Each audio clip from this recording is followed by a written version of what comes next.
கணவன் மனைவி சண்டையில மாமியார 50 அடி ஆழ கிணற்றுக்குள்ள தள்ளிவிட்ட சம்பவமும் மாமனாரோட கழுத்தறுத்து கொலை செய்துள்ள சம்பவமும் பெரும் அதிர்ச்சியை ஏற்படுத்தி இருக்கு. குடும்ப சண்டையில மனைவிகள் கோச்சிக்கிட்டு பிறந்த வீட்டுக்கு போயிடக்கூடாதுன்றதால 2 கணவர்கள் செய்துள்ள கொடூர சம்பவங்கள் இல்லத்தரசிகளை கதிகலங்க வச்சிருக்கு.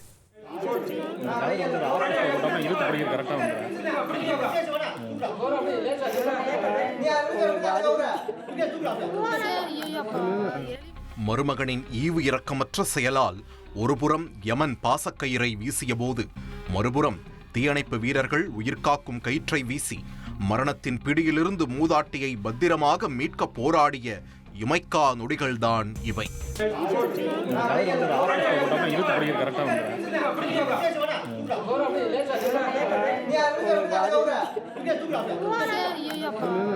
கிட்டத்தட்ட அரை மணி நேர போராட்டத்திற்கு பிறகு 50 அடி ஆழ கிணற்றுக்குள் உயிருக்காக போராடி கொண்டிருந்த மூதாட்டியை தீயணைப்பு வீரர்கள் பத்திரமாக மீட்டுள்ளனர். மரணத்தை வென்ற இந்த மூதாட்டியின் பெயர் இருளாயி. விருதுநகர் மாவட்டம் நரிக்குடி அருகே உள்ள மானூர் ஒத்தவீடு பகுதியைச் சேர்ந்தவர். நமக்கு நீச்ச தெரியாது நமக்கு எப்படி முடியும் ஃபுல்லாக போறாப்புல இருக்கும் சாமி அப்படின்ட்டு தண்ணியை ஃபுல்லாக தூக்கி சுற்றி தண்ணியை 70 வயதாகும் இருளாயி அவருடைய மகள் சத்யாவை துயனூர் கிராமத்தைச் சேர்ந்த மாரிமுத்து என்பவருக்கு திருமணம் முடித்துக் கொடுத்துள்ளார். இந்த தம்பதிக்கு 2 குழந்தைகள் உள்ள நிலையில் கடந்த சில மாதங்களாகவே கணவன் மனைவி இருவரும் அடிக்கடி சண்டையிட்டு வந்துள்ளனர். ஒரு கட்டத்தில் கணவருடன் வாழ விருப்பமில்லாத சத்யா கணவரை பிரிந்து குழந்தைகளோடு தாய் வீட்டில் தஞ்சமடைந்துள்ளார். தனிமையில் வாடிய மாரிமுத்து சம்பவம் நடந்த அன்று இருளாயி வீட்டிற்கு சென்று மூதாட்டியிடம் தன்னுடைய குழந்தைகளை தன்னிடம் ஒப்படைக்கும்படி முறையிட்டுள்ளார். அதற்கு இருளாயி மறுப்பு தெரிவித்ததோடு மருமகனை தகாத வார்த்தைகளால் திட்டி அங்கிருந்து கிளம்பும்படி எச்சரித்திருக்கிறார். 70 வயதாகியும் மூதாட்டி இன்னும் தெம்பாக இருப்பதால் தான் மனைவி அடிக்கடி சண்டையிட்டுக் கொண்டு குழந்தைகளோடு இங்கு வந்து விடுவதாக நினைத்த மாரிமுத்து மாமியாரின் கதையை ஒரே அடியாக க்ளோஸ் செய்ய முடிவு செய்துள்ளார்.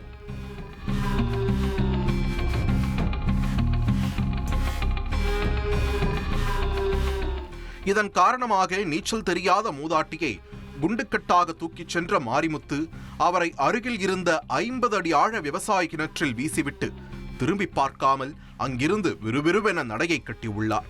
இந்த சம்பவத்தை பார்த்து அதிர்ந்து போன அக்கம் பக்கத்தினர் உடனடியாக காவல்துறையினருக்கும் தீயணைப்பு துறையினருக்கும் தகவல் கொடுத்துள்ளனர். கிட்டத்தட்ட அரை மணி நேரம் யமனோடு போராட்டம் நடத்திய இருளாயியை ஒரு வழியாக தீயணைப்பு வீரர்கள் பத்திரமாக மீட்டுள்ளனர். இருளாயிக்கு முதலுதவி அளித்த அதிகாரிகள் அவரை உடனடியாக அருப்புக்கோட்டை அரசு மருத்துவமனையிலும் அனுமதித்து சிகிச்சை அளித்துள்ளனர். சிகிச்சை முடிந்து மரணத்தை வென்று வந்த மூதாட்டி நரிக்குடி காவல் நிலையத்தில் நடந்த சம்பவம் தொடர்பாக புகார் அளித்துள்ளார். இந்த புகாரின் பேரில் வழக்கு பதிவு செய்துள்ள போலீசார் தலைமறைவாக உள்ள மாரிமுத்துவை வலைவீசி தேடி வருகின்றனர்.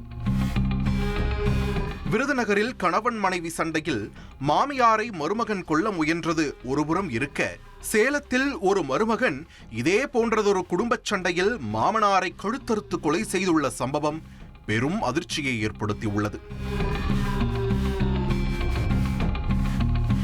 கொல்லப்பட்டவரின் பெயர் பழனிச்சாமி. சேலம் மாவட்டம் கடையாம்பட்டி காட்டுவளவு பகுதியைச் சேர்ந்தவர். பழனிச்சாமியின் மகள் மகேஸ்வரிக்கும் மேச்சேரி பகுதியைச் சேர்ந்த ஆட்டு வியாபாரியான மயில்சாமிக்கும் 5 வருடங்களுக்கு முன்பு பெற்றோர்களால் நிச்சயிக்கப்பட்ட திருமணம் நடந்துள்ளது. இந்த தம்பதிக்கு தற்போது 3 பெண் பிள்ளைகள் உள்ள நிலையில் மயில்சாமி தனக்கொரு ஆண் வாரிசு வேண்டுமென பிடிவாதமாக இருந்துள்ளார். இதன் காரணமாக தனக்கு ஆண் குழந்தை பெற்றுத்தராத மனைவியை தினமும் அடித்து துன்புறுத்துவதையும் மயில்சாமி வாடிக்கையாக வைத்திருந்ததாகவும் சொல்லப்படுகிறது. இந்த சூழலில்தான் இதற்கு மேல் கணவருடன் சேர்ந்து வாழ முடியாது என்கிற முடிவிற்கு வந்த மகேஸ்வரி பிள்ளைகளை அழைத்துக் கொண்டு அவருடைய பிறந்த வீட்டிற்கே திரும்பியுள்ளார். தனிமையில் தவித்த மயில்சாமி சம்பவம் நடந்த இரவு தலைக்கேறிய மதுபோதையில் பழனிச்சாமியின் வீட்டிற்கு சென்று தான் திருந்துவிட்டதாக கூறி மனைவியையும் குழந்தைகளையும் தன்னுடன் அனுப்புமாறு பிரச்சனை செய்துள்ளார். அப்போது எதுவாயிருந்தாலும் காலையில பேசிக்கலாம் மாப்பிள என்று பழனிச்சாமி அறிவுறுத்தி உள்ளார். போதையில் இருந்த மயில்சாமி மாமனார் உயிரோடு இருப்பதால் தான் மனைவி இங்கே வந்து தங்கிக் கொள்கிறார் என்று குரூரமாக யோசித்திருக்கிறார்.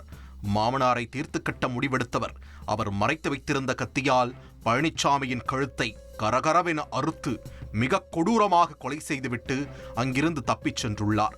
நடந்த சம்பவம் தொடர்பாக கொலை வழக்கு பதிவு செய்த போலீசார் மயில்சாமியை கைது செய்து நீதிமன்றத்தில் ஆஜர்படுத்தி சிறையில் அடைத்துள்ளனர்.